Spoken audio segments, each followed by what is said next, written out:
है Wangshan family, welcome back guys. Channel पर new हो तो चैनल को सब्सक्राइब कर दो, चैप्टर्स पसंद आए तो वीडियो को लाइक कर दो और वांगशियान फ्रेंड्स के साथ शेयर कर दो। आसान सा काम है, जल्दी कर दो। Let's start new chapter. 18 साल की वो तड़प, वो बेचैनी, वो दर्द जैसे एक ही पल में खत्म सा हो गया था और एक अजीब सा सुकून और शांति मिल रही थी वांगजी को। जिस इंसान को वो शिद्दत से चाहता है वो इंसान आज उसकी बाहों में है। सच में ये एहसास बहुत खूबसूरत था, इतना खूबसूरत कि वांगजी इसे डिस्क्राइब भी नहीं कर सकता वर्ड्स में। एट द सेम टाइम वांगजी दो अलग इमोशंस फील कर सकता था, शिद्दत वाला प्यार और शिद्दत वाली नफरत। जहाँ एक तरफ उसका शिद्दत वाला प्यार उसका ओमेगा बिलव्ड हस्बैंड बनकर फाइनली उसे एक्सेप्ट कर चुका है और पूरी दुनिया को खत्म करके बस उसकी बाहों में सिमटा हुआ है, वही दूसरी तरफ वो लोग जिनसे बदला लेने के लिए वांगजी आज तक तड़प रहा था, वो लोग उसके सामने झुके हुए हैं। बस अब एक आखिरी काम बचा है और उसके बाद एक खूबसूरत दुनिया जो वांगजी ने खुद विंग के लिए बनाई हुई है। वांगजी उसी दुनिया में अपने प्यार को अपने साथ लेके जाएगा। वो दोनों भी खुश रहेंगे वहाँ। कोई नफरत, कोई दर्द, कोई दुख कुछ नहीं रहेगा। बस वो उसका ओमेगा और उन दोनों में वो ब्यूटीफुल मोमेंट्स और बहुत सारा प्यार। वैसे भी 18 साल से सोया नहीं है वांगजी ठीक से। हर पल बदले में तड़प रहा था वो। अपने मदर जैसे आंट कांसे की डेथ उसने अपनी आंखों के सामने देखी थी। अपने मदर, फादर और अंकल को अपनी जान से ज्यादा अपने बच्चों को प्रोटेक्ट करते हुए वो तड़पना, तरसना, वो बेगिंग, वांगजी ने उसे अपनी आंखों के सामने देखा है, जो आज भी उसे नाइट में हॉन्ट करता है। पर आज के बाद वो सब कुछ खत्म हो जाएगा जब वो इन लोगों को अपने सामने तड़पता देखेगा। पर उससे पहले उसे अपने प्रीशियस ओमेगा को यहाँ से भेजना होगा, क्योंकि उसके ओमेगा का और इन लोगों का कुछ बॉन्ड है। भले ही आज तक इन लोगों ने विंग को कुछ नहीं माना, पर विंग के लिए ये लोग उसकी दुनिया थे और वांगजी अब विंग को इन लोगों की वजह से एक पल भी दर्द में नहीं देखना चाहता। इसीलिए ना चाहते हुए भी उसने उसके ओमेगा को अपनी बाहों से आजाद करके उसे थोड़ा अपने आप से दूर किया। प्यार से विंग के फेस को होल्ड किए वांगजी ने विंग की आईज को क्लीन किया, उसके फोरहेड पर एक जेंटल किस, जिससे विंग को भी थोड़ी शांति मिले। बाद में उसने विंग के फेस को प्यार से होल्ड किया। My omega, please give me some time. जाओ हमारे कमरे में, तुम्हारा अल्फा बहुत जल्द तुम्हारे पास आएगा। विंग जिसने जस्ट नोट किया अब तक जो वॉइस बिल्कुल सॉफ्ट थी, लो थी, अचानक वो लाउड हो चुकी थी। वांगजी जिसने म्याम्या को ऑर्डर किया कि वो विंग को यहाँ से लेके जाए। म्याम्या तुरंत आगे आई और उसने विंग के आर्म को होल्ड किया, वो भी बहुत प्यार से। पर जैसे ही ये बात जियांग फैमिली ने देखी, वो तुरंत ही आगे बढ़ने लगे, क्योंकि वो सब जानते थे कि विंग यहाँ से गया तो वांगजी खुद को बिल्कुल कंट्रोल नहीं करेगा। उन्हें अगर खुद को बचाना है वांगजी के गुस्से से और उस टॉर्चर से, तो उन्हें विंग को ही अपनी ढाल बनाना होगा। यही सोचकर जियांग फैमिली विंग के करीब बढ़ने लगी। जियांग फैंगमियान जो विंग के पैरों को हाथ लगाने ही वाले थे, तभी एक चीख से वो पूरा कैसल गूंज चुका था। जियांग फैंगमियान का हाथ उनकी बॉडी से अलग जमीन पर गिरा हुआ था और वो दर्द से करा रहे थे। अचानक हुए इस मूव से वहाँ हर कोई शॉक और सरप्राइज हो चुका था। वांगजी ने ना सिर्फ अपनी बेचैन से फेंगमियान के हाथ को उनकी बॉडी से अलग किया था, बल्कि तुरंत ही विंग और फेंगमियान के बीच में आकर उन्होंने फेंगमियान की चेस्ट पर एक स्ट्रॉन्ग किक किया, जिससे फेंगमियान सीधा दूसरी तरफ नीचे फ्लोर पर गिर चुके थे। जैसे ही ये बात बाकी जियांग फैमिली ने देखी, वो सहम कर पीछे हट चुके थे। उसे छूने की हिम्मत कैसे की तुमने? सुना नहीं उसने क्या कहा? वो मेरा है, सिर्फ मेरा है वो। तुम लोग कुछ नहीं हो उसके लिए, तो अब उसे छूने की क्या उसके ऊपर आंख उठाने की भी कोशिश की ना, तुम सबके टुकड़े कर डालूंगा मैं। वांग जी जो बहुत गुस्से में था, वही विंग जो अचानक हुए इस मूव से कहीं ना कहीं थोड़ा सहम चुका था। वांग जी की बीचेन जो उसके हाथ में थी, उससे ब्लड की वो बूंदे नीचे गिर रही थी। सच में वांग जी बहुत खतरनाक था, बस वो विंग के लिए सॉफ्ट होता था। फेंग मियान को टोटली इग्नोर करके वांग जी तुरंत पीछे मुड़ा, जहां विंग बिल्कुल हैरानी से फेंग मियान की तरफ देख रहा था, जो जमीन पर गिरे दर्द में करा रहे थे। वांग जी ने तुरंत बीचेन को सील किया और वो विंग के पास आया। उसने विंग के फेस को होल्ड किया और अपने तरफ विंग के फेस को किया। वो विंग और फेंग मियान के बिल्कुल बीच में खड़ा हो चुका था, ताकि फेंग मियान को विंग ना देख पाए। माय ओमेगा, जाओ यहाँ से, तुम्हारा अल्फा है ना, जाओ, डरो मत। इतना बोलकर वांग जी ने एक लुक म्याम्या को दिया। म्याम्या ने तुरंत नोट किया और वो विंग को लगभग खींचते हुए वहां से लेके जाने लगी। वही विंग जो पीछे मुड़ के फेंग मियान की तरफ देख ही रहा था, ये जब वांग जी ने देखा, वो बिल्कुल फेंग मियान के आगे खड़ा हो चुका था। वही विंग जिसने इस बार कुछ नहीं कहा, वो जस्ट वहां से चला गया। वही कोई भी उसे रोक नहीं पाया, क्योंकि जियांग फेंग मियान की हालत देखकर सब ऑलरेडी वहां कांप रहे थे। करीबन आधा घंटा बीत चुका था। म्याम्या विंग के साथ उसी के रूम में थी और वो दोनों भी नॉर्मल टॉक कर रहे थे। विंग जो थोड़ा परेशान था, वही म्याम्या विंग को डिस्ट्रैक्ट करने की कोशिश कर रही थी, पर ऑब्वियसली ये सब कुछ नॉर्मल नहीं था, इसलिए विंग वो सब कुछ भुला नहीं पा रहा था। खैर, कुछ ही मिनट्स बाद रूम का डोर ओपन हुआ और वांग जी अंदर आ चुका था। म्याम्या ने एक नजर वांग जी की तरफ देखा और वांग जी ने नोट किया। म्याम्या ने दोनों को गुड नाइट विश किया और वो रूम से बाहर चली गई। वांग जी ने रूम के डोर को लॉक कर लिया और वो विंग के पास आया। विंग जो बेड पर बैठा हुआ था, उसकी नजरें नीचे थी। वही वांग जी जो आगे आया और वो भी विंग के साइड में ही बेड पर बैठ गया। दोनों भी बिल्कुल शांत थे, खामोश थे। कुछ पल वो ऐसे ही रहे, दोनों भी कोई मूव नहीं कर रहे थे।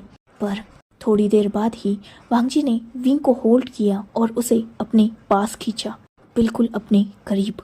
विंग को अपनी लैप में बिठाने के बाद वांग जी ने विंग के हेड को अपने चेस्ट पर रखा और वो विंग को सहलाने लगा। वो दोनों अभी भी खामोश ही थे। बहुत देर हो चुकी थी, दोनों ने कुछ नहीं कहा था, बस खामोशी से एक दूसरे को होल्ड किए वो बैठे हुए थे। कुछ ही देर बाद वांग जी ने अपने डोर पर नॉकिंग साउंड सुनी। उसने विंग को अपने आप से अलग किया और सॉफ्टली बेड पर फिर से बिठा दिया। वो खुद डोर ओपन करने गया और उसने सामने शुयांग को देखा, साथ ही शाओ शिनचैन भी था। वो दोनों भी विंग और वांग जी को डिनर के लिए इनवाइट करने आए थे। वांग जी ने एक नजर पलटकर विंग की तरफ देखा, बाद में उसने फिर से शुयांग की तरफ देखा और उन्हें उन दोनों का भी डिनर रूम में ही भेजने के लिए बोल दिया। शुयांग और शाओ शिनचैन ने भी नोट किया और वो दोनों भी वहां से निकल गए। कुछ ही देर बाद उन दोनों का डिनर रूम में आ चुका था। वांग जी ने एक प्लेट रेडी की और वो विंग के पास चला गया, जो अभी भी बेड पर बैठा हुआ था शांति से। वांग जी जिसने विंग के हेड को प्यार से सहलाया, जिससे विंग ने वांग जी की तरफ देखा। माय ओमेगा, थोड़ा सा खाना खा लो। विंग जिसने कुछ भी नहीं कहा, ये देखकर वांग जी ने ही फिर से कहा, क्या मैं खिला दूं? विंग जिसने इस बार भी कुछ नहीं कहा, वो बस वांग जी की तरफ देख रहा था।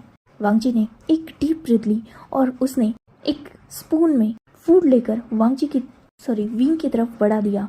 विंग जिसने चुपचाप अपने माउथ को ओपन किया और उस फूड को खा लिया। ये देखकर वांग जी के फेस पर स्माइल आ गई। वो ऐसे ही विंग को पूरा फूड शांति से खिला चुका था। बाद में उसने भी विंग के ही सामने बैठकर कुछ खाना खाया और उन सारी प्लेट्स को सर्वेंट के हाथ भिजवा कर वांग जी फिर से विंग के पास बैठ गया। विंग बिल्कुल शांत खामोश था। वांग जी को बुरा भी लग रहा था और अच्छा भी, भले ही कुछ वक्त के लिए विंग को ये सारी बातें दर्द दे, पर इन सारी चीजों को एक्सेप्ट करके विंग को अपनी जिंदगी में आगे भी बढ़ना होगा। ये हार्ड होगा, पर टाइम के साथ सब कुछ संभल जाएगा, ठीक हो जाएगा और वो टाइम वांग जी विंग को देगा। साथ ही वांग जी विंग के साथ भी रहेगा। वांग जी ने विंग को फिर से होल्ड किया और उसे अपनी चेस्ट पर सुला लिया। दोनों को भी कंबल से टक करके वांग जी विंग को प्यार से सुलाने लगा। कुछ ही देर बाद विंग भी फाइनली सो गया और वांग जी भी। नेक्स्ट डे मॉर्निंग वांग जी जो कब से उठ चुका था और वो विंग के उठने का इंतजार कर रहा था। अभी भी विंग का हेड वांग जी के चेस्ट पर था और विंग ने वांग जी को टाइटली होल्ड करके रखा था। वही वांग जी विंग के हेयर्स को प्यार से सहला रहा था। कुछ ही देर बाद विंग भी उठ गया। वांग जी ने जैसे ही देखा कि विंग उठ चुका है, उसने विंग को गुड मॉर्निंग विश किया। विंग ने बस नोट किया और वो बेड से उठ गया। विंग सीधा फ्रेश होने जा चुका था। वांग जी जिसे विंग की खामोशी बहुत ज्यादा परेशान कर रही थी, पर फिलहाल उसे बात कहाँ से स्टार्ट करनी है ये भी समझ नहीं आ रहा था। वांग जी इन सारी चीजों में बहुत ज्यादा वीक था। किसी को मनाना, उसे कंसोल करना, ये सारी बातें वांग जी को नहीं आती थी। इसीलिए वो विंग को बस अपनी हरकतों से कंफर्ट देने की कोशिश कर रहा था। बातें कहाँ से स्टार्ट करनी है ये बात तो उसे ही समझ नहीं आ रही थी, तो वो शांत ही था। कुछ ही देर बाद विंग फ्रेश होकर बाहर आ गया और बाद में वांग जी भी फ्रेश होने चला गया। थोड़ी ही देर बाद वो दोनों भी अपने रूम से बाहर निकले और ब्रेकफास्ट पर सबको ज्वाइन किया। आज ब्रेकफास्ट टेबल पर सारे लोग मौजूद थे, मतलब Lan family, Ni family, Wen family, साथ ही वांग जी के सारे दोस्त और खुद विंग भी। सबने शांति से साथ में ब्रेकफास्ट किया और उसके बाद सब मीटिंग हॉल में इकट्ठा हो चुके थे। ऑब्वियसली कुछ फैसले जो उन सबको लेने थे और सबसे पहला फैसला जो वांग जी ने एज एम्परर सबको सुनाया था, जियांग क्लैन अब से वे क्लैन से जाना जाएगा और न्यू क्लैन लीडर होगा लैन वी वुशियान। बहुत जल्द जियांग क्लैन की नेम चेंज सेरेमनी होगी और उसी में विंग को भी न्यू क्लैन लीडर बनाया जाएगा। ये अनाउंसमेंट सुनकर वहाँ हर कोई हैप्पी था। साथ ही नेक्स्ट अनाउंसमेंट थी जिन क्लैन के बारे में। अब से जिन क्लैन को मेंग्याओ संभालने वाला था और जिन क्लैन का नाम भी चेंज करके शू क्लैन रखा जाने वाला था, क्योंकि मेंग्याओ का नाम शू लिली था और मेंग्याओ भी अपने नाम के आगे शू लगाता था, तो अब वही नाम क्लैन को भी मिलने वाला था। सब ये अनाउंसमेंट सुनकर बहुत ज्यादा हैप्पी हो चुके थे। जैसे ही वांग जी की अनाउंसमेंट्स खत्म हुई थी, वैसे ही नी हुसैन आगे आया था और उसने सबको डीप बो किया। जैसे ही हुसैन आगे आया था, मो शियानयू थोड़ा अनकंफर्टेबल नजर आने लगा था, पर फिलहाल वो साइड में था तो कोई भी उसे ठीक से नोटिस नहीं कर पाया था।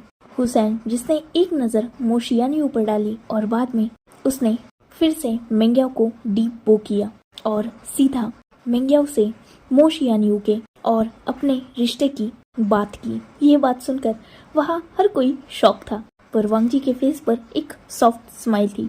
वही विंग जो साइड में बैठा हुआ था, उसके भी फेस पर स्माइल थी। मेंग्याओ ने एक नजर मो शियानयू की तरफ देखा, जिसका ब्लशिंग फेस देखकर ही मेंग्याओ को आंसर मिल चुका था। ऑब्वियसली वांग जी ने हुसैन पर नजर रखने के लिए मो शियानयू को हुसैन के साथ रखा हुआ था और हुसैन एक अल्फा है, मो शियानयू एक ओमेगा। तो नजर रखते रखते कब मो शियानयू की नजरों में हुसैन बसने लगा, ये बात मो शियानयू को भी समझ नहीं आई थी, पर फाइनली दोनों ने एक दूसरे से प्यार का इजहार कर लिया था और हुसैन ने मो शियानयू से कहा था कि जब सब ठीक हो जाएगा तब वो मेंग्याओ से बात करेंगे उन दोनों के रिश्ते की, क्योंकि ऑब्वियसली मेंग्याओ बड़ा था।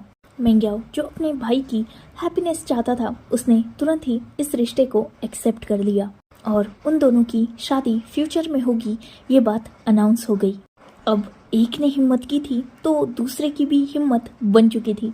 लैन सिचैन जो खुद आगे आ चुके थे और जैसे ही लैन सिचैन आगे आए थे, मेंग्याओ का फेस बर्न करने लगा था। लैन सिचैन ने एक नजर मेंग्याओ की तरफ देखा और बाद में उन्होंने वांग जी और कुरैन को देखा।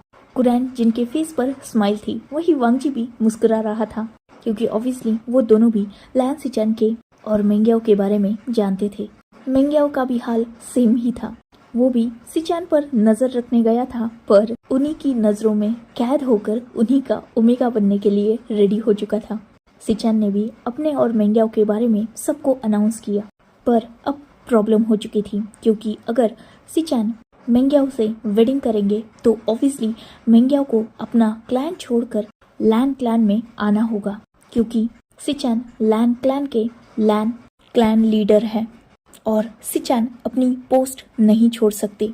वांगजी एम्परर है तो वो अपना थ्रोन नहीं छोड़ सकता। यही रीजन है कि लैन क्लैन को लीडर की भी जरूरत है। तो फिर सबने मिलकर एक डिसीजन लिया। मेंग्याओ कुछ दिन के लिए मो शियानयू के साथ जिन क्लैन मतलब शू क्लैन जाएगा और शू क्लैन को रीबिल्ड करेगा। उसकी नेम चेंज सेरेमनी होने के बाद तुरंत ही मो शियानयू और नी हुसैन की वेडिंग कर दी जाएगी। मो शियानयू इतना कैपेबल नहीं है कि वो क्लैन लीडर की पोस्ट को संभाल पाए, इसीलिए नेक्स्ट क्लैन लीडर शू क्लैन का नी हुसैन बनेगा। मेंग्याओ लैन क्लैन में लैन सिचैन के साथ रहेगा। सबको ये डिसीजन सही लगा और इसे अग्री कर दिया गया। 2 वेडिंग ऑलरेडी डिसाइड हो चुकी थी, तो 3rd वेडिंग की अनाउंस खुद वांगजी ने कर दी। सोंगलैंग और म्याम्या की बहुत जल्द लैन क्लैन में ही वेडिंग होगी। पर ये सारी वेडिंग्स कुछ वक्त बाद होने वाली थी, क्योंकि सबको वक्त की जरूरत थी। सारे चीजों को, ऑर्डर्स को ठीक से कंप्लीट करना था और उसके बाद ये सब कुछ होगा। तो आज रात एक ग्रैंड सेलिब्रेशन करते हैं, जीत की खुशी मनाते हैं और कल हर कोई अपने अपने क्लैन निकल जाएगा और अपनी अपनी जिम्मेदारियों को कंप्लीट करेगा। मतलब विंग जाएगा जियांग क्लैन और वहाँ सब कुछ देखेगा। उसके साथ शुयांग और शाओशिनचैन जाएंगे। वांगजी यहाँ एम्परर के वर्क देखेगा। मो शियानयू मेंग्याओ जिन क्लैन जाएंगे और सिचैन नी हुसैन अपने अपने क्लैन के बाकी वर्क देखेंगे। वेन रोहान और वेन चाओ वेन किंग भी अपने अपने क्लैन वापस जाएंगे और ठीक 1 मंथ बाद सब अपना अपना वर्क कंप्लीट करेंगे और बाद में सब लोगों की वेडिंग होगी। सबने अग्री कर दिया और फाइनली वो मीटिंग कंप्लीट हो गई। वांगजी जो अपसेट हो चुका था, क्योंकि विंग अभी तो उसके पास आया था और फिर एक बार वो उससे दूर जाने वाला था। भले ही ये दूरी कुछ दिनों की थी, पर थी तो ना। वांगजी जो मीटिंग खत्म होते ही विंग को तुरंत अपने रूम में लेके गया था और उसने विंग को टाइटली हक कर लिया था। वही विंग जो बिल्कुल शांत था। वांगजी कुछ देर तक विंग को होल्ड करने के बाद उससे दूर हुआ और उसके फेस को प्यार से हाथ में पकड़ा। क्या हुआ है तुम्हें? इतने खामोश क्यों हो चुके हो? कुछ भी रिएक्ट नहीं कर रहे हैं। ऐसे मत रहो विंग। आई नो कि सिचुएशन बहुत डिफिकल्ट है। इन सब चीज़ों को एक्सेप्ट करना बहुत मुश्किल है, पर कभी ना कभी तो इन्हें एक्सेप्ट करना ही होगा तुम्हें। तो प्लीज़ कोशिश करो, फिर से ठीक हो जाओ विंग। और मैं जानता हूँ कि तुम मुझसे नाराज़ हो, बहुत गुस्सा आ रहा है ना मुझ पे, पर कोई बात नहीं। तुम्हारा अल्फा तुम्हें इतना प्यार करेगा कि तुम सारा गुस्सा भूल जाओगे। विंग जिसने कुछ भी रिएक्ट नहीं किया। वांगजी जिसने फिर से विंग को होल्ड कर लिया। बहुत प्यार करता हूँ मैं तुमसे। आई नो कि मेरी इमेज तुम्हारी नज़रों में बहुत ज़्यादा गलत बन चुकी है, पर वो सब मेरी मजबूरी थी विंग। तुम नहीं जानते, जब भी मैं तुम्हें दर्द देता था मुझे खुद को दिल में कितना दर्द होता था, पर क्या करता मैं। तुम तब कुछ सुनने के, समझने के हालात में ही नहीं थे। तुम्हें बस अपनी फैमिली नजर आती थी और यही रीज़न था कि मैं तुम्हें चाहकर भी कुछ समझा नहीं पा रहा था। पर प्लीज़ अब अपने अल्फा को माफ़ कर दो, क्योंकि एक बात कभी नहीं बदल सकती। मेरा प्यार तुम्हारे लिए ना कभी कम हो सकता है और ना कभी बदल सकता है। आई नो कि तुम्हें वक्त की ज़रूरत है और वो वक्त तुम्हें वेकलैंड में मिलेगा। ठीक से सोचना, सब कुछ समझने की कोशिश करना और फिर मेरे पास वापस आना। हम दोनों की शुरुआत बिल्कुल भी सही नहीं थी, पर अब वो सारे दर्द खत्म कर दिए हैं मैंने। 18 साल विंग, 18 साल से तड़प रहा था मैं। तुम सोच भी नहीं सकते कि इस पल का इंतजार कैसे किया है मैंने, जब उन लोगों ने मेरे हाथों से तुम्हें छीना था, मेरे सामने तुम पर स्पिरिचुअल एनर्जी से अटैक किया था। 1 साल के थे तुम, रो रहे थे। तुम्हारा वो रोना आज भी मुझे रात को सोने नहीं देता था। जब मुझे पता चला था कि तुम जिंदा हो, उस दिन मैं दुनिया का सबसे खुशकिस्मत इंसान था। उस वक्त खुद को रोक नहीं पाया था। तुम्हें देखने आया था मैं। तब तुम जियांग क्लैन के बैटल फील्ड में थे और प्रैक्टिस कर रहे थे अपनी स्वॉर्ड के साथ। तुम्हारा फेस तो नहीं देख पाया था मैं मास्क की वजह से, और मुझे उससे कोई फर्क भी नहीं पड़ता था। पर तुम्हें अपनी आंखों के सामने जिंदा देखकर मैं इतना खुश था कि भागते हुए तुम्हारे पास आना चाहता था, तुम्हें गले लगाना चाहता था कि पूरी दुनिया से छुपाकर तुम्हें अपने पास अपनी बाहों में छुपा के रख लूं। खैर, बहुत सारी बातें हैं, बहुत सारे इमोशंस है और बहुत सारा प्यार है, बहुत लंबा इंतज़ार है। सब कुछ तुम्हारे लिए है विंग। आई नो कि सब कुछ ठीक करते करते मैंने तुम्हें बहुत दर्द दे दिया है, बहुत मजबूर किया है तुम्हें अपने सामने झुकने के लिए। पर प्लीज़ विंग, मेरी मजबूरियों को समझना और मुझे एक और चांस देने के बारे में सोचना। इस बार कोई मजबूरी नहीं है, पर तुमसे दूर नहीं होना चाहता मैं। प्लीज़ माय ओमेगा, तुम्हारा अल्फा हमेशा तुम्हारा इंतज़ार करेगा। मेरी सिचुएशंस को समझ के मुझे एक्सेप्ट करना। थोड़ा और इंतज़ार मैं कर लूँगा, पर आई होप कि ये इंतज़ार ज़्यादा लंबा ना हो। वांग जी, जिसकी आइज़ में हल्के से आंसू आ चुके थे, वही विंग जो वांग जी की आंखों में देख रहा था। वांग जी ने विंग के दोनों शोल्डर्स को ग्रैब करके रखा था। वो टाइट ग्रिप भी विंग फील कर सकता था। खैर, इस बार भी विंग का कुछ खास रिस्पॉन्स नहीं था, पर वांग जी ने इसे भी इग्नोर किया और फिर से विंग को अपनी बाहों में भर लिया। कुछ देर बाद वो दोनों भी अलग हुए और वांग जी ने विंग को एक हानफू दिया जो उसने खुद चॉइस किया था विंग के लिए। जब उसने विंग को पहली बार देखा था, वो एक खूबसूरत ब्लैक हानफू था जिस पर गोल्डन कलर से एम्ब्रॉयडरी की गई थी। वांग जी का फेवरेट कलर ही ब्लैक था, तो उसने उसी कलर में एक खूबसूरत हानफू विंग के लिए भी लाया था। विंग ने भी उसे एक्सेप्ट किया और उन दोनों ने भी चेंज कर लिया। दोनों भी कुछ देर बाद रूम से बाहर आए, क्योंकि बाहर सारी प्रिपरेशन जो हो रही थी शाम के छोटे से फंक्शन की। सब बहुत ज़्यादा खुश थे, एक दूसरे से अच्छी तरीके से बातें कर रहे थे और एक दूसरे में जो भी मिसअंडरस्टैंडिंग थी उसे क्लियर भी किया जा रहा था। वही विंग भी अपने फेस पर एक छोटी सी स्माइल तो ला ही चुका था, क्योंकि शुयांग और शाओ शिनचैन उसके पास जो थे। विंग को शुयांग और शाओ शिनचैन से अपने रिश्ते के बारे में पता चला था, तो अब वो स्पेशल बॉन्ड जो उन दोनों से विंग का था, विंग उसे एंजॉय कर रहा था। शुयांग और शाओ शिनचैन विंग को बहुत ज़्यादा पैम्पर कर रहे थे, बिल्कुल अपने चाइल्ड की तरह। ऑब्वियसली शुयांग विंग का अंकल था, तो उसे वो सारा प्यार शुयांग दे भी रहा था। सब ने खूब सारा फन किया, एक साथ डिनर किया, खूब सारी बातें हुई और जो भी न्यू कपल्स थे उनकी एंगेजमेंट भी आज ही करवा दी गई। मतलब मैं मो शियान्यू और हुसैन, मेंग्याओ और सिचान, साथ ही सोंगलैंग और म्याम्या, तीनों की एंगेजमेंट्स भी उस छोटी सी सेरेमनी में ही कंप्लीट हो गई और फाइनली सब अपने अपने रूम में रेस्ट करने जा चुके थे। विंग जो अपने रूम में पहुंचा ही था, तभी एक सर्वेंट ने विंग को बताया कि कुछ काम है, तो उन्हें कैसल के ऊपर वाले हिस्से में बुलाया गया है। विंग जिसने नोट किया और वो तुरंत ही उस डायरेक्शन में जाने लगा। कुछ ही देर बाद जब विंग वहां पहुंचा तो वो कैसल के बिल्कुल टॉप पर था।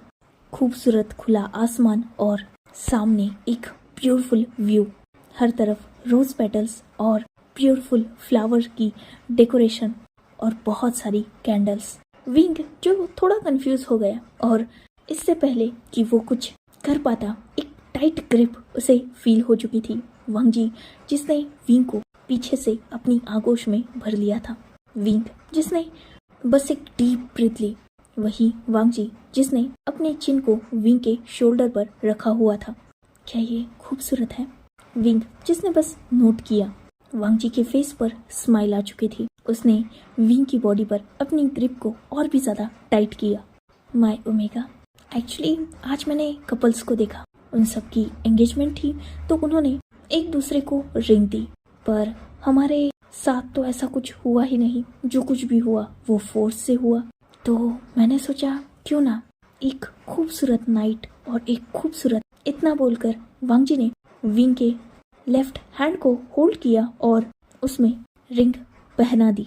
वांग जी ने उस हाथ को ऊपर किया और विंग की तरफ वैसे ही साइड आई से देखते हुए कहा, ये खूबसूरत रिंग, जानते हो मैं ओमेगा, ये रिंग किसकी है? विंग, जिसने वांग जी को वैसे ही एक लुक दिया। विंग ने जब वांग जी की तरफ देखा तो वांग जी ने स्माइल के साथ कहा, ये मेरी मदर की है, जो उन्होंने मुझे दी थी ये रिंग, और तुम दोनों को भी मेरे हवाले किया था मेरी मदर ने।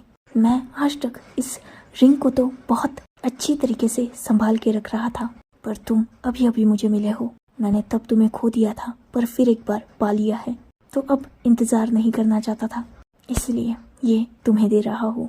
वैसे तो मैं तुम्हें पहले भी दे सकता था, पर मैंने दी नहीं क्योंकि तब तुम्हारी मर्जी नहीं थी, तब तुम्हें मेरी सच्चाई पता नहीं थी।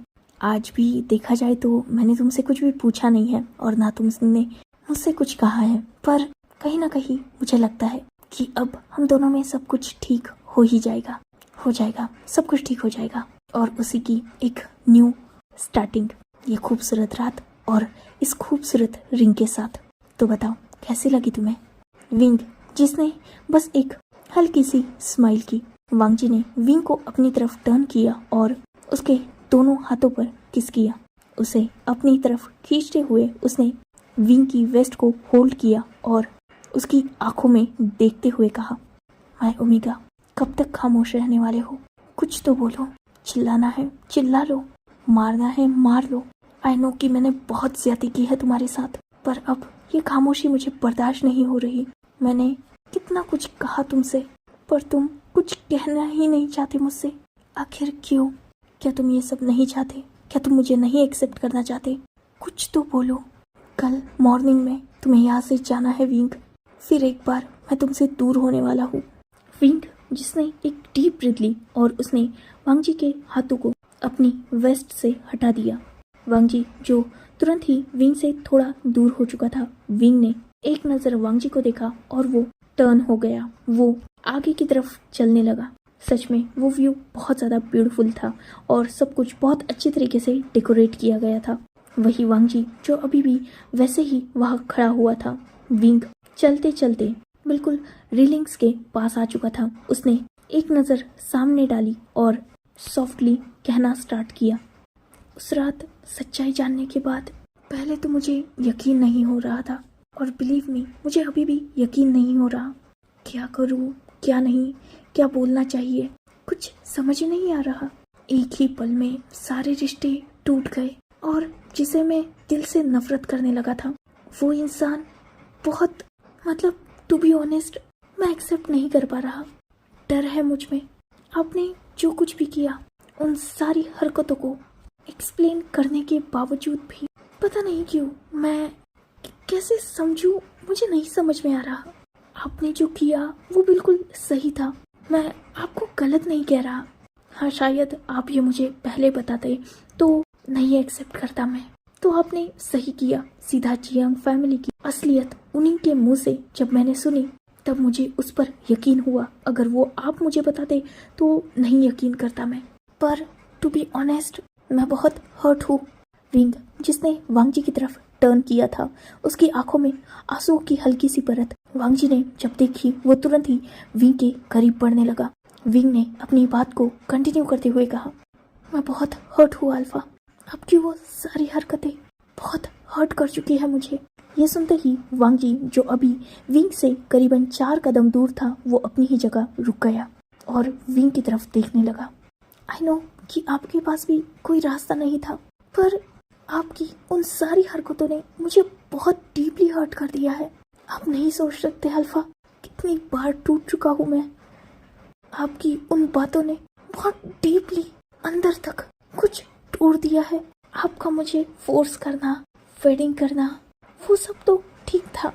मैं समझता हूँ कि आप हर रोज मेरे साथ फिजिकल रिलेशनशिप क्यों बनाते थे, ताकि आप मुझे ही प्रोटेक्ट करना चाहते थे, पर उस वक्त मुझ पर क्या बीतती थी ये आप सोच भी नहीं सकते। अपनी सेल्फ रिस्पेक्ट खोकर खुद को आपका स्लेव बुलाना, ये सब बहुत मुश्किल था मेरे लिए। उस वक्त जब आपने कहा उस रात कि आप किसी और से प्यार करते हो, पूरी तरीके से टूट चुका था मैं। तब मैं आपसे प्यार नहीं करता था, पर फिर भी मुझे बहुत दर्द हुआ। जो इंसान मेरा है, हर रोज मेरे साथ एक बेड पर होता है, जो खुद को मेरा हस्बैंड कहता है, उस इंसान को किसी और के साथ इमेजिन करके मैं पूरी तरीके से टूट चुका था। उस रात जब आप मेरे करीब आए, मुझे बहुत दर्द हो रहा था। मैं ये नहीं कहता कि आपने वो जानबूझ के किया, मैं समझना चाहता हूँ आपकी मजबूरियाँ, पर मुझे भी तो दर्द हुआ था ना, बहुत ज़्यादा दर्द हुआ था। मैंने क्या नहीं सोचा उस रात, और वो रात नहीं, हर एक रात मैं बहुत तड़पा हूँ। मैं आपके उस 18 साल के दर्द को समझना चाहता हूँ, पर मेरा ये 8 महीनों का दर्द भी बहुत ज़्यादा है। अचानक आपका मेरी लाइफ में आना, मुझे फोर्सफुली अपने रूम में लेके जाना, जब तक मैं बेग ना करूँ तब तक आपने मुझे तड़पाया है। क्या उन सब चीज़ों की सच में ज़रूरत थी? हाँ, मैं मानता हूँ कि मैं जियांग फैमिली के हाथों बेवकूफ़ बना, पर हमारा रिश्ता जिन सिचुएशंस में स्टार्ट हुआ और अब जिन सिचुएशंस पर पहुँच चुका है, मैं इसे अंडरस्टैंड नहीं कर पा रहा। जब से आपने मुझे उस रात सच्चाई बताई है, तब से दिल में एक हल्का सा सुकून है इस बात की। मुझे टू बी ऑनेस्ट बहुत खुशी है कि कोई इंसान बस मेरे लिए इस दुनिया में इंतजार कर रहा था, इतना पागलों की तरह मुझे चाहता था। पर ये जानकर और भी ज़्यादा दर्द होता है कि उसी इंसान ने मुझे इतना तड़पाया है। मैं आपकी हर एक हरकत को समझता हूँ, पर आपको भी मुझे समझना चाहिए। जैसा आपने कहा, वक्त चाहिए मुझे, आपको, हम दोनों के रिश्ते को। सबसे पहले तो मुझे यही बात एक्सेप्ट करने के लिए वक्त चाहिए कि जियांग फैमिली गलत थी और उन्होंने मेरी ज़िंदगी बर्बाद कर दी। आसान नहीं है ये, बचपन से लेकर आज तक उन्होंने मुझे पाला है।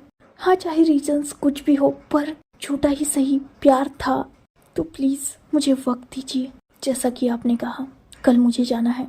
मैं वादा करता हूँ आपसे कि सोचूंगा, समझूंगा। और विंग, जो अपनी बात कंप्लीट करते करते ही स्टॉप हो चुका था, वांग जी जिसने विंग की तरफ अपनी कदमों को बढ़ाना स्टार्ट किया, वांग जी विंग के करीब आया और उसने विंग की आंखों में जो आंसू थे उन्हें क्लीन किया।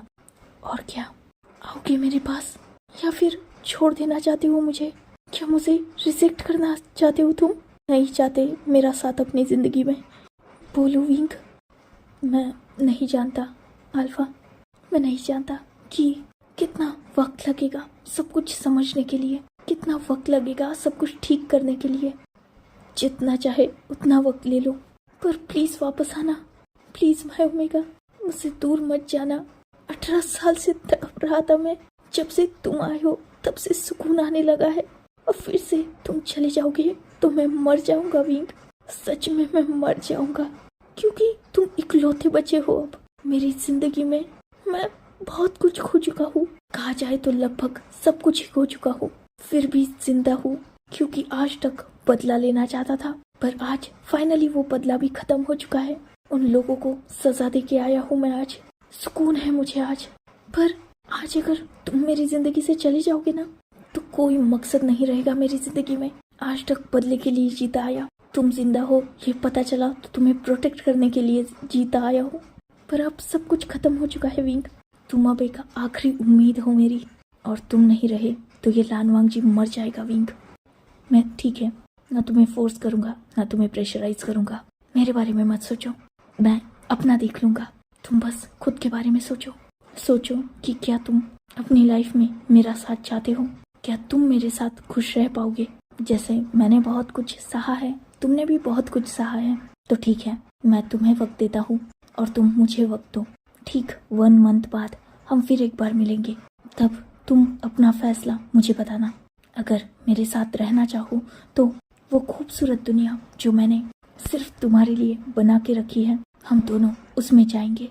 और अगर नहीं तो ठीक है, वैसे भी मैंने जितना तुम्हें दर्द दिया है उस हिसाब से वो दर्द तो मुझे भी सहना ही है। चलो अब ज़्यादा स्ट्रेस मत लो, वैसे भी बहुत वीक हो चुके हो तुम। विंग जिसने नोट किया और वांग जी जिसने विंग के हाथ को होल्ड किया, वो अपने कदमों को आगे बढ़ा चुका था। वही विंग भी उसके पीछे चल रहा था। अचानक वांग जी रुक गया, जिस वजह से विंग भी रुक गया। वांग जी विंग की तरफ पलटा और उसने विंग को देखा। कुछ भी फैसला लेने से पहले मेरी एक बात सुन लो विंक, ना ये फोर्स है और ना ही मैं तुम्हें धमका रहा हूँ। बस ये बात जानना तुम्हारे लिए ज़रूरी है, इसलिए बता रहा हूँ। तुम और मैं थे। क्या तुम्हारे जहन में कभी ये सवाल नहीं आया कि तुम छोटे थे तभी क्यों हमारे पेरेंट्स ने हम दोनों को रिश्ते में बांधने की कोशिश की? तब उन्हें क्या पता था कि तुम ओमेगा ही निकलोगे और मैं अल्फा ही निकलूंगा? रीज़न है विंक, आंट कांसे की तरह पास कुछ स्पेशल पावर्स थी जिस वजह से वो ऑलरेडी जान चुकी थी कि हम दोनों में एक स्पेशल बॉन्ड है और मैं अल्फा हूँ और तुम मेरे ओमेगा। यही रीज़न था कि हमारे पेरेंट्स हम दोनों को एक साथ रखना चाहते थे। मेरी मॉम ने मरते वक्त तुम्हारी जिम्मेदारी मुझे सौंपी थी और मुझे कहा था कि मुझे तुम्हें अपनी जान से भी ज़्यादा संभाल के रखना है और तुम जब 18 ईयर्स के कंप्लीट होगे तो मुझे तुम्हें मार्क करना ही होगा, क्योंकि हम दोनों डेस्टिनेटेड बाउंडेड है, हमारी डेस्टिनी एक है। यही रीज़न था कि उस रात ना तुम मरे ना मैं मरा। चाहे तुम्हारा फैसला कुछ भी हो फ्यूचर में, पर एक बात याद रखना, तुम्हारी हीट में बस मैं ही तुम्हारे पास रहूँगा, तुम चाहो या ना चाहो। इसमें मैं तुम्हारी मर्जी नहीं पूछूंगा, ये मेरी मजबूरी है। और तुम स्पेशल हो विंक, तुम्हारी पावर्स हर बार इंक्रीज होती है जो तुम्हारी बॉडी झेल नहीं पाएगी, क्योंकि तुम एक ओमेगा हो। मैंने डार्क कल्टीवेशन सिर्फ तुम्हारी वजह से सीखी है, क्योंकि सिर्फ डार्क कल्टीवेशन ही तुम्हारी पावर्स को सह सकती है, वरना तुम्हारी प्योर कल्टीवेशन पावर्स इतनी बढ़ जाएगी कि तुम उसे सह नहीं पाओगे। पर डार्क पावर्स प्योर एनर्जी को कंज्यूम करती है और उन्हें सोख लेती है। तुम्हारी हर हीट में वो पावर्स बढ़ती जाएगी और तब उस हाल में बस मैं ही तुम्हें कंट्रोल कर सकता हूँ। इसलिए तुम चाहे फ्यूचर में मेरे साथ ना रहो, पर तुम्हारी हर हीट में मैं तुम्हारे पास आऊँगा। तुम चाहो तो किसी और अल्फा के साथ वेडिंग कर सकते हो, उसके साथ तुम फिजिकल बॉन्ड भी बना सकते हो। मैं मार्क की पावर को तुम्हारी बॉडी से ख़त्म कर दूंगा, जिससे वो जो भी अल्फा होगा वो तुम्हारे करीब आ पाए, पर तुम उसके पास हीट में नहीं जा सकते। हीट में तुम्हारे पास मैं ही रहूँगा तुम्हें कंट्रोल करने के लिए। आगे का डिसीजन तुम्हारा होगा विंक। हर 3 मंथ में 3 दिन तक तुम्हें मेरे ही पास रहना होगा और ये फाइनल है। बाकी तुम्हारी लाइफ में मैं इंटरफेयर नहीं करूँगा, ये मेरा वादा रहा। चलो, बहुत रात हो चुकी है, दोनों को सोना चाहिए। विंक, जिसने नोट किया और फिर से वांगजी आगे चलने लगा, पर अब उसने विंक का हाथ नहीं पकड़ा था। वांगजी ही जानता है कि उसने कितना मुश्किल से वो वर्ड बोला है, वरना विंक के साथ किसी और को इमेजिन करना तक वांगजी को अंदर तक तोड़ रहा है। पर ठीक है, अगर इसमें विंक की खुशी है तो वांगजी इसे भी सहेगा। चाहे कुछ भी हो, मजबूरी ही क्यों ना हो, पर एटलीस्ट 3 दिन पर तो वांगजी का हक होगा और उस हक को विंक भी नहीं छीन सकता, क्योंकि अगर वांगजी ने ऐसा नहीं किया तो विंक मर सकता है और वांगजी बहुत मुश्किल से तो विंक को जिंदा देख पाया है। वो विंक को खो नहीं सकता, तो वो इन 3 दिनों पर अपना हक विंक से चाहे जबरदस्ती ही सही पर लेगा जरूर। वांगजी जो सीधा अपने रूम में पहुंच चुका था, उसके पीछे ही विंग भी आया था। वांगजी फ्रेश हुआ और उसके बाद विंग भी।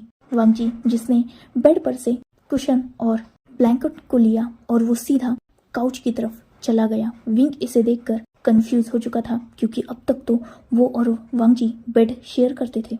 वांगजी ने जब विंग को कंफ्यूजिंगली बेड पर बैठे हुए देखा, तब उसने एक स्माइल के साथ कहा, मैंने कहा ना मैं तुम्हें वक्त दूंगा, तो दिया मैंने वक्त। आराम से सो जाओ, मैं यहाँ सोऊंगा ताकि तुम्हें अनकंफर्टेबल ना लगे। विंग जिसने कुछ नहीं कहा और वो बेड पर लेट गया। वांगजी भी लेट गया और वो दोनों भी फाइनली सो चुके थे। So, enough for today. Let's take a break. Next chapter in next video. If you like my explanation, like, comment and subscribe my channel. Hopefully you all are enjoying this fan fiction. Goodbye, take care, enjoy your beautiful life.